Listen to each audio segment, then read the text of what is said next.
Journalist నవత. నాకు నిన్నటి నుండి ఒక వార్తకు సంబంధించి సోషల్ మీడియాలో హల్చల్ చేస్తూ అధికార పార్టీ వాళ్ళు దాన్ని గొప్పగా చెప్తూ ఇటు కాంగ్రెస్ పార్టీ దాని గురించి పట్టించుకోకుండా ఉన్నట్టు చేస్తుంటే సీన్ రిపీట్ అయిందా అనే విషయం కనిపిస్తోంది. ప్రజలు మరీ ఇంత గుడ్డిగా ఎలా ఉంటున్నారు? ప్రజలు కోరుకునే ప్రజాస్వామ్యం ఇదేనా?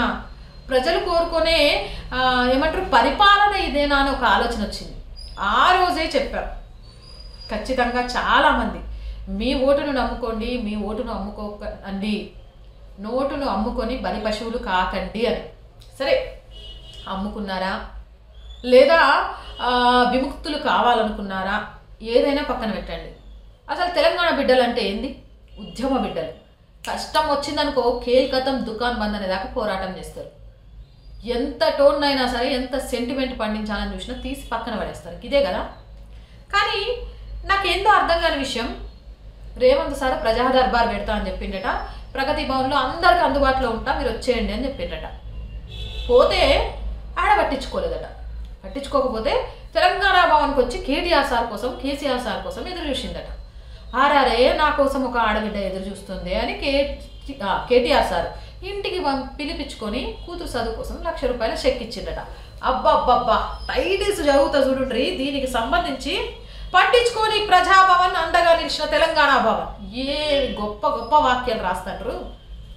నాకు అర్థం కాని విషయం, ₹1,00,000 తమ కష్టాలన్నీ తీరిపోతాయా? తెలంగాణ ఉద్యమ సమయంలో విద్యా వ్యవస్థకు ఏదైతే 12% కేటాయిస్తామని చెప్తూ వచ్చారో ఆ 12% ఈ 9 సంవత్సరాల నుంచి కేటాయిచ్చుంటే బిడ్డ చదువు కోసమో మరొక దానికోసమో అటు ప్రజాభవన్ ముందో ఇటు ప్రగతి భవన్ ముందో ఒక ఆడ కూతురు నిల్చొనే అవసరం వచ్చేదా? దీన్ని వదిలేసి రేవంత్ ఇచ్చిన మాట నిలబెట్టుకోలేకపోయినావు. ప్రజల మనిషి అంటే కేటీఆర్ చూసినావా, 1,00,000 సహాయం చేసిండు. ఇగో రేవంత్ సార్ కోసం తిరిగి తిరిగి అలసిపోయిన కేటీఆర్ సార్ అయితే ₹1,00,000 ఇచ్చిండు. ఏంది?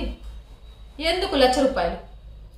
నీ బిడ్డ ఉచిత చదువడకపోయినావు. నీ ప్రభుత్వం కాదు, తెలంగాణ తెచ్చుకున్న ఆకాంక్షల్లో ఒకటి విద్యా వ్యవస్థలో ప్రక్షాళన జరగాలని. అటు నీ ప్రభుత్వం చేయలేదు, ఈ ప్రభుత్వం చేయలేదు. ఈ 1,00,000 నాకు ఎన్ని రోజులు వస్తాయని అవ్వాడగలే. అమ్మయ్య, ఉన్న కష్టాలకు ₹1,00,000 వచ్చినాయి. అదే కాదు మిడిల్ క్లాస్, ఒక పేదోళ్ళు అలానే ఆలోచిస్తారు. ఆమె కూడా అట్లా ఆలోచించింది.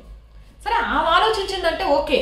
సోషల్ మీడియాలో దీని గురించి పోస్ట్ పెడుతున్న మీకైనా ఈ ఆలోచన రాలేదా? కార్పొరేట్ కళాశాల, శ్రీ చైతన్య, నారాయణ లాంటి సంస్థలను రాష్ట్రం విడిచి పారిపోయేటట్టు చేస్తా అని చెప్పిన ఈ సర్కారు, అదే ఓడిపోయిన సర్కారు, ఈరోజు నర్సింగ్ చదవడానికి ₹1,00,000 ఇస్తే దేవుళ్ళు అయిపోయింది. మరి ఎక్కడ పోయినాయి? ఫ్రీ మెడికల్ కాలేజీలు తెచ్చినాం, ఫ్రీ నర్సింగ్ కాలేజీలు తెచ్చినాం, ఫ్రీ ఎడ్యుకేషన్ తీసుకొచ్చినాం, మన ఊరు మనబడి తీసుకొచ్చినాం, PG to KG తీసుకొచ్చినాం, KG to PG తీసుకొచ్చినాం, నా మనబడి తింటే నేను తీసుకొచ్చినాం. ఏడపోయింది? నిజంగా ఇవన్నీ గత సర్కారు అమలు చేసి ఉంటే ఈరోజు కేటీఆర్ తన పర్సనల్ ₹1,00,000 ఆమెకి ఇవ్వాల్సిన అవసరం వచ్చేదా? దీని గురించి ఎంతమంది ప్రశ్నిస్తున్నారు? పొగడ్తల వర్షం. అబ్బబ్బబ్బబ్బా, పదవి పోయి 15 రోజులైనా కూడా దేవుడు పుణ్యాత్ముడు తెలంగాణ భవన్ ముందుకి రాగానే పాపం కష్టాన్ని గుర్తించి పైసలు ఇచ్చిండు. గతంలో తెలంగాణ భవన్ ముందు ఉద్యమకారుల కుటుంబాల నుంచి మొదలేస్తే అనేక మంది నిలబడ్డప్పుడు ఏం పోయింది? ఇదే ప్రగతి భవన్లో ముఖ్యమంత్రిని కలవడానికి ఎలాంటి అవకాశం లేకుండా ఇనుప కంచెల మధ్యలో కేసీఆర్ కూర్చున్నప్పుడు ఎక్కడ పోయింది? ₹1,00,000 అనేవి ఒక జీవితాన్ని ఏమాత్రం మార్చవు. విద్యా వైద్యం ఎప్పుడైతే ఆమెకున్నాయి 2 ప్రాబ్లమ్స్, నేను కూడా విన్నాను, అది చదువుతాను మళ్ళీ. వాళ్ళ హస్బెండ్కి యాక్సిడెంట్ అయింది, ఆరోగ్యం బాగాలేదు, వాళ్ళ అమ్మాయి చదువుకులేదు. దానివల్లే మొత్తం పరిస్థితి అల్లకల్లోలమైందని. ఉచిత వైద్యం అందోంచి కార్పొరేట్ కద్బంద హస్తాలలో నుంచి తెలంగాణను కాపాడగలిగితే ఈరోజు ఒక ఆడకూతురు బట్టలు పెట్టుకొని వచ్చి 3 రోజుల వరకు అటు ప్రగతి భవన్ ముందో ఇటు తెలంగాణ భవన్ ముందో నిల్చోవాల్సిన అవసరం వచ్చేదా? ఆన్సర్ చెప్పాల. చదువును పేదోడి చేతిలోకి తీసుకురాగలిగితే ఒక ఆడకూతురు ప్రగతి భవన్ ముందో తెలంగాణ భవన్ ముందో నిల్చోవాల్సిన అవసరం వచ్చేదా?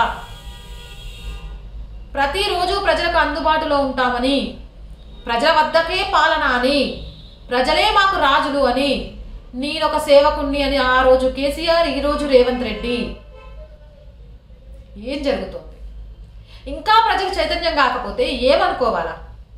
కొక్కొల్లలు అప్లికేషన్స్ పెట్టుకోవాలి. నిజంగా మన బాధలేంటి, తెలంగాణ తెచ్చుకున్నాక మన ఆకాంక్షలు నెరవేర్చకపోవడం ఏంటి అనే దాని మీద ప్రశ్నించాలి. కానీ మనం ప్రశ్నిస్తున్న విధానం మనల్ని బానిసలుగా మారుస్తుందా, ఉద్యమ గొంతులుగా మారుస్తుందా అనే విషయాన్ని మర్చిపోకూడదు. ఎలా మారుతున్నాం? బానిసలం అయిపోతున్నాం.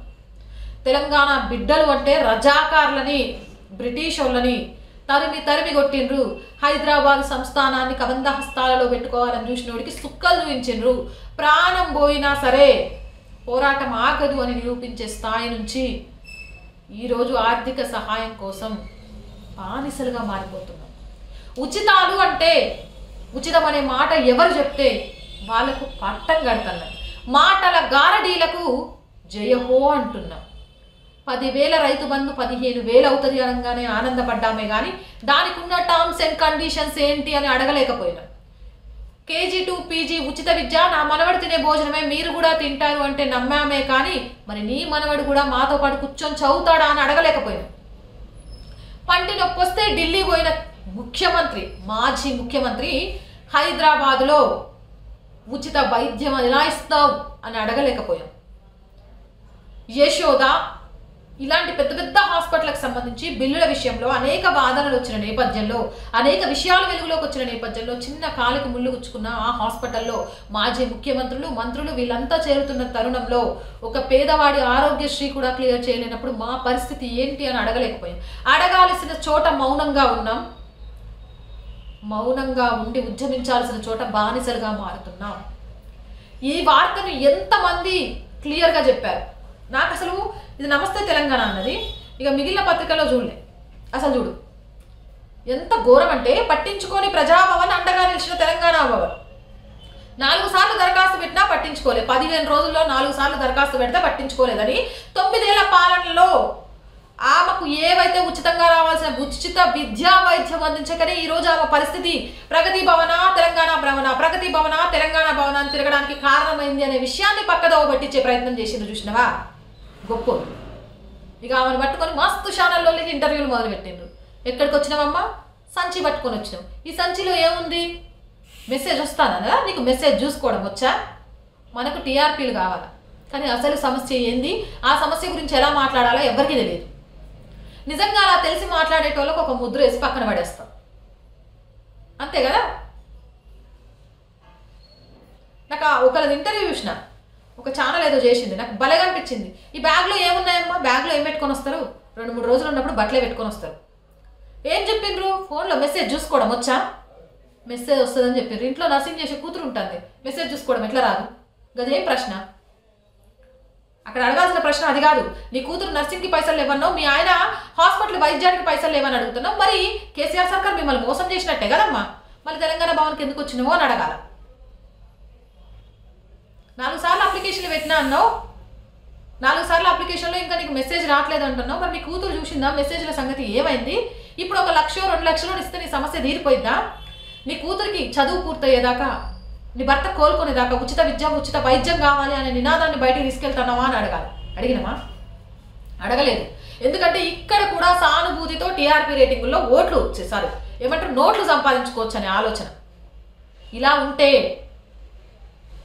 4వ సింహంలాగా పనిచేయాల్సిన మీడియా ఒక రకంగా, అసలు ప్రజలు తాము ఎలా మేలు పొందుతారు, తమకి ఏది లాభం ఏది నష్టం, రేపు వాళ్ళ పిల్లల భవిష్యత్ అంధకారం కావడానికి కారణం ఏంటి అనే విషయాన్ని గ్రహించకుండా 10, 12, 5 ఇవ్వగానే దేవుడు అంటూ ఆర్టికల్స్ రాయించుకుంటూ, దేవుడు అంటూ మెసేజ్లు ఇచ్చుకుంటూ, దేవుడు అంటూ మైకుల ముందు మాట్లాడితే రేపటి నుంచి ప్రతి ఒక్కడు అడుక్కోవడానికి.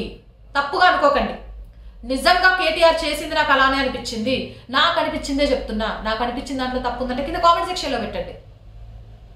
వాళ్ళ హస్బెండ్కి ఉచిత వైద్యం అందించమనండి. అధికారంలో లేకపోతే లేవా పైసలు? ఉచిత విద్య, పిల్ల నర్సింగ్ పూర్తయ్యేదాకా చదివించమనండి. రేపు ఇంకో కష్టం ఉన్నోళ్ళు తెలంగాణ భవన్ ముందు నిలబడతారు, ఇంకో 50,000 2 లక్షలు ఇస్తాడని. ఇంకొక కష్టం ఉన్నోడు 20,000 దొరుకుతాయని తెలంగాణ భవన్ ముందు నిలబడతాడు. కానీ 10, 20, 30, 40 లక్ష 2 లక్షలు అనేది ఎవరి జీవితాన్ని మార్చదు, బానిసత్వంగా మారుస్తుందే తప్ప, పోరాటం చేయాలనే స్ఫూర్తిని చంపేస్తుందే తప్ప, ప్రశ్నించే గొంతులను నలిపేస్తుందే తప్ప. ఆలోచించండి. ఈరోజు ప్రభుత్వం ఇస్తున్న మాటలు ఎంతవరకు అమలవుతున్నాయి, ఎంతవరకు అమలు కావట్లే, మనం దేన్ని నమ్ముతున్నాం, ఇంకా ఆలోచించకుండా ఉంటే మీ పరిస్థితి అగమ్య గోచరం అనే విషయాన్ని కూడా. ప్రయాణించి 100 కిలోమీటర్లు అలసిపోయా, అసెంబ్లీ వద్ద రేవంత్ కోసం రోజంతా పడిగాపులు, చివరికి కేటీఆర్ ఆదుకున్నాడు. ఇల్లెందు అన్నపూర్ణమ్మ.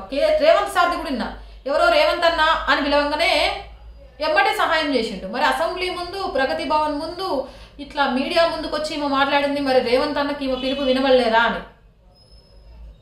ఏరు దాటే ముందు ఓడమల్లయ్య, ఏరు దాటినాక బోడమల్లయ్య అని అంటారు. తెలంగాణలో ఒక సామెత ఉంటుంది. ఏదేమైనా ఇక్కడ నేను చెప్పాలి అనుకుంటోంది ప్రభుత్వాలను, నాయకులను విమర్శించడం కాదు, ప్రజల్లో మార్పు రావాలి. తమకు కావాల్సింది ఈరోజు సంతోషం కాదు, శాశ్వత పరిష్కారం అని తెలుసుకోవాలి. తెలంగాణ ప్రజలకు 10%, 20% రిజర్వేషన్ ఇస్తా కూసోండి అంటే గమ్మున కూర్చొనేటోళ్ళమా? కాదు. మాకంటూ ఒక గుర్తింపు కావాలి, మాకంటూ ఒక రాష్ట్రం కావాలి అని పోరాటం చేశాం. ఆ పోరాట ప్రతిమ ఈరోజు ఏమైంది? దయచేసి ఆలోచించండి. ఇకనైనా ఓటు బ్యాంకు రాజకీయాల నుంచి మిమ్మల్ని మీరు కాపాడుకునే ప్రయత్నం చేయండి. ఆ రోజు కేసీఆర్ చేసిన పని ఈరోజు రేవంత్ చేస్తున్నాడు. రేవంత్ ప్లేస్లో రేపు ఇంకో సర్కారు ఉన్నా చేస్తుంది. ఎందుకు అంటే ప్రజలు అలాంటి మాటలు చెప్పే నేతలనే నమ్ముతున్నారు కాబట్టి, ఉచితం అంటేనే ఓటేస్తున్నారు కాబట్టి, పథకాలంటేనే పనిగట్టుకొని జైలు కొడుతున్నారు కాబట్టి. మార్పు నాయకుల్లో కాదు రావాల్సింది, ప్రజలలో. ఆ మార్పు వచ్చిన రోజు మీరు అడగకుండానే అప్పుల కుప్పగా ఉన్న రాష్ట్రం అభివృద్ధి దిశగా అడుగులు వేస్తుంది. దేశం, రాష్ట్రం ప్రగతి అడుగులతో ముందుకు వెళ్తుంది. దానికోసం అడుగులు ముందుకేయండి. అండ్ రేవంత్ సర్కార్ కూడా చాలా క్లియర్గా చెప్తున్నాం, అధికారులతో పిలిచి మాట్లాడతారా, కలెక్టర్లతో మీటింగ్లు పెడతారా, మీ మంత్రులందరికీ ఇన్ఛార్జీలు ఇస్తారా? ఇవన్నీ కాదు. ముందు ఒక పేదోడిగా మళ్ళీ కరోనా వేవ్ పెరుగుతోంది. ఉచిత విద్య, ఉచిత వైద్యం కోసం మీరు ఏం చేయగలుగుతారో చేయండి. గంజాయి అనే మాట వినబడద్దు అని అంటున్నారు, కానీ ఆ మాట వినబడకుండా ఉండాలి అంటే బాసర IIITలోకి గంజాయి ఎలా వచ్చింది, యూనివర్సిటీలు ఎలా నాశనం అయిపోతున్నాయి అనే విషయంలో యాక్షన్ తీసుకోండి. విద్యా వ్యవస్థను, వైద్య వ్యవస్థను తెలంగాణ పటిష్టం చేయండి. ఖచ్చితంగా మనం కోరుకున్న తెలంగాణ కళలు సాకారం అవ్వడానికి అవే తొలి మెట్లు, అవే చివరి మెట్లుగా కూడా మారతాయనే విషయాన్ని గుర్తుపెట్టుకోండి. నాయకుల నుంచి మనకు కావాల్సింది 5,000, 10,000, ₹1,00,000 కాదు. 5 ఏళ్ల పరిపాలనలో మనకు ఉపాధి దొరికి మన పిల్లలకు ప్రతిరోజు ఎవరి దగ్గర చేయి చాపకుండా మనమే చూసుకోగలుగుతామనే ఒక భరోసా, ఆ భరోసా ఇవ్వమని నాయకులను ప్రశ్నించండి. ఇది ఎవరి మనోభావాలను దెబ్బతీయడానికి కాదు, ఖచ్చితంగా కూడా ఏ అంశానికి సంబంధించైనా అన్ని కోణాలలో ఆలోచించాలి, దాని గురించి విశ్లేషించాలి అని చేసిన ప్రయత్నం మాత్రమే. మీ అభిప్రాయం ఏదైనా నిస్సంకోచంగా కామెంట్ సెక్షన్లో చెప్పొచ్చు. ఇలాంటి మోర్ వీడియోస్ కోసం జర్నలిస్ట్ నవత ఛానల్ వెంటనే సబ్స్క్రైబ్ చేసుకోండి. ఈ వీడియో నచ్చిందా లైక్ చేయండి, షేర్ చేయండి.